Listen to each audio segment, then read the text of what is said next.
Од Комисијата за музичко-сценска и за фолклорна дејност рекоа дека направиле грешка при оценувањето на апликацијата за детскиот фестивал Златно Славиче и дека по ревизијата на документите тој ќе биде поддржан. Баравме од нив изјава за простор. При работа сме констатирале дека нема изјава за простор, а реално има. Тоа е едно кое можам да констатирам до сега нашиот пропуст. Златно Славиче дефинитивно ќе биде финансирано од страна на Министерството. Гаши потенцира дека повторно ги разгледале апликациите за Скопскиот джез фестивал, за Оффест и за Здраво млади и констатирале како и претходно дека се одбиени заради непотполна документација.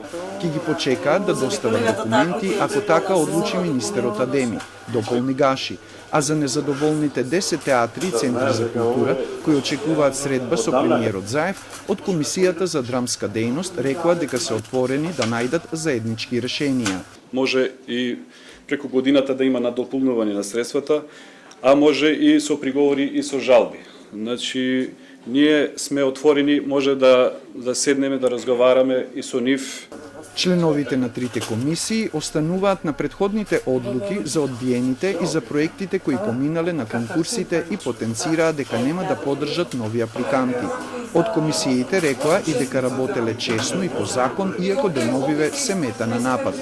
Конечната разврска на скандалот со одбиените и поддржани проекти на конкурсите за годишната програма за култура се очекува по средбата на премиерот и министерот за култура до крајот на работната недела, пошто премиерот ќе донесе одлука, информираа вчера од владата.